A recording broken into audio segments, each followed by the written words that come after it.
క్రీస్తునాథుని యందు ప్రియ సహోదరి సహోదరులారా, ఈరోజు మనము కాంటర్బరీ నగర పునీత అన్సెల్మ్ గారిని కొనియాడుతూ ఉన్నాం. వీరు ఆర్చ్ బిషప్, శ్రీసభ పండితుడు, మతసాక్షి. క్రీస్తు శకము 1033 నుంచి 1109 వరకు. పునీత అన్సెల్మ్ గారు ఉన్నత లొంబార్డు కుటుంబంలో ఇటలీలోని ఆల్ప్స్ పర్వత శ్రేణులకు ఆనుకుని ఉన్న అవోస్తా ప్రదేశంలోని మంతువా గ్రామంలో క్రీస్తు శకము 1033లో ఉదయించారు. తల్లి ఫ్రాన్స్కు చెందిన బార్గిండియన్ రాష్ట్రవనిత. మంచితనానికి, పరిశుద్ధత్వానికి ఆమె పెట్టింది పేరు. కొన్నాళ్ళకు ఆమె మరణించింది. కోపిష్టి అయిన తండ్రి చెప్పు చేతుల్లోనే అన్సెల్మ్ గారు పెరిగారు. తరచూ కుమారునిపై మండిపడుతూ, కొడుతూ క్రూరంగా ప్రవర్తించేవాడు.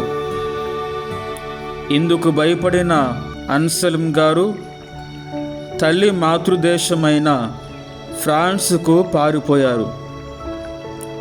అనేక సంవత్సరాలు గాలికి తిరగటమే జరిగింది.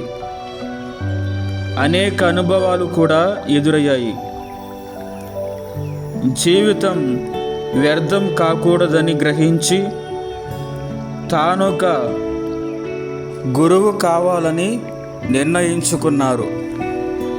నార్మండీ రాష్ట్రంలోని బెక్ పట్టణంలోని బెనడిక్టు వారి సభకు చెందిన మఠాలయంలో క్రీస్తు శకము 1060లో ప్రవేశించారు.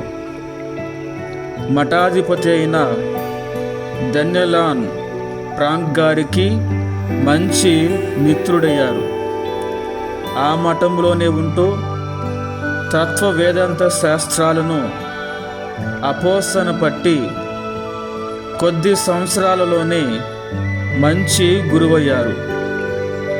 క్రీస్తు శకము 1078లో ల్యాన్ ప్రాంక్ గారు కాంటర్బరీ ఆర్చ్ బిషప్గా వెళ్ళగా తాను మఠాధిపతిగా పదవిని చేపట్టారు. ఒకే సర్వేశ్వరుడు, ఒకే దేవునిలో ముగ్గురు వ్యక్తులు అనే అంశంపై దేవుని ఉనికిని గురించి మంచి వాదనలతో గ్రంథాలు రచించారు. క్రీస్తు శకము 1093లో ఇంగ్లాండులోని కాంటర్బరీ పీఠాధిపతిగా ఉన్న ల్యాన్ ప్రాంక్ గారు గతింపగా ఆ స్థానానికి అన్సెల్మ్ గారు ఎన్నికయ్యారు. అక్కడ విలియం రూపస్ రాజు అన్సెల్మ్ గారిని తన చెప్పు చేతుల్లో ఉంచుకోవాలని పీఠానికి వచ్చే ఆదాయాన్ని కాజేస్తూ ఉండటం అన్సెల్మ్ గారికి నచ్చలేదు. రాజుతో విభేదాలు పొడసూపగా రాజు వారిని తమ రాజ్యం నుండి బహిష్కరించాడు. అంతటా ఆర్చ్ బిషప్ అన్సెల్మ్ గారు క్రీస్తు శకము 1097లో రోము నగరం వెళ్ళి 1వ అర్బన్ పోపు గారికి విషయం విన్నవించుకొని అక్కడే ఉండిపోయారు. క్రీస్తు శకము 1100వ సంవత్సరంలో విలియం రూపస్ రాజు మరణానంతరము అన్సెల్మ్ గారు తిరిగి తమ కాంటర్బరీ పీఠం ఇంగ్లాండుకు చేరుకున్నారు. కొత్తగా పాలనలోకి వచ్చిన 1వ హెన్రీ రాజు స్వార్థపరుడై ఇంగ్లాండులోని శ్రీసభ ఆస్తులు, ఇతర అధికారాలు నిరాకరించారు. రాజకీయంగా ప్రయత్నించారు. దైవ సేవకుడైన అన్సెలం గారు మౌనంగా క్రీస్తు శకము 1103లో తిరిగి రోము వెళ్ళిపోయారు. రెండవ పాస్కల్ పోపు గారి వద్దనే ఉండిపోయారు. పోపు గారు పూర్తి మద్దతును పొందారు. ఇక క్రీస్తు శకము 1107లో అన్సెలం గారు ఇంగ్లాండ్ వచ్చి సావధానంగా రాజుతో చర్చించి రాజీకి వచ్చారు.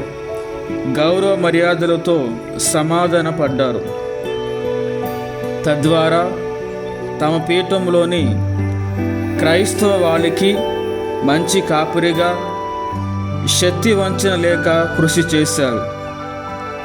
మంచి ఆధ్యాత్మిక పాలన అందించారు. సామాన్య జనవాళికి అందుబాటులో ఉన్నారు. రాజు వద్ద సలాములు చేస్తూ రాజుకు విధేయుడిగా ఉండటానికి అన్సెలం గారు అంగీకరించలేదు. అందరి వలె శ్రీసభకు స్వేచ్ఛ, ఆస్తిపాస్తులపై అధికారం ఉండవలసిందేనని పోరాటం చేశారు. పోపు గారు కూడా అందుకు సమర్థించారు. చర్చికి భూములు, ఆదాయ పన్నులు కానీ గురువులు తమ వ్రత దీక్షను, భక్తిని 100% పాటించాలని ఆదేశించారు. ఆర్చ్ బిషప్ అన్సెలం గారు క్రీస్తు శకము 1109లో కాంటర్బరీలోని పరలోక ప్రాప్తి నొందారు. అప్పటి వారి వయస్సు 76 ఏళ్ళు. స్త్రీసభ హక్కుల కోసం త్యాగంతో, ఓర్పుతో పోరాడిన బిషప్గా కీర్తి గడించారు. జీవితంలోని సమస్యలన్నిటికీ మతం పరిష్కారం చూపుతుందని, క్రీస్తే సర్వస్వం కావడాన క్రీస్తుతో సైక్యత లేకుండా మనిషి స్వేచ్ఛ జీవి కాడని గట్టిగా బోధించారు. అన్సెలం అంటే యథార్థత, సాహసి అని అర్థం. ధ్యానాంశం: ఓ ప్రభువా, నా దేవా, నేను మిమ్మునే పూర్ణ హృదయముతో ఆశింప కృప చేయండి.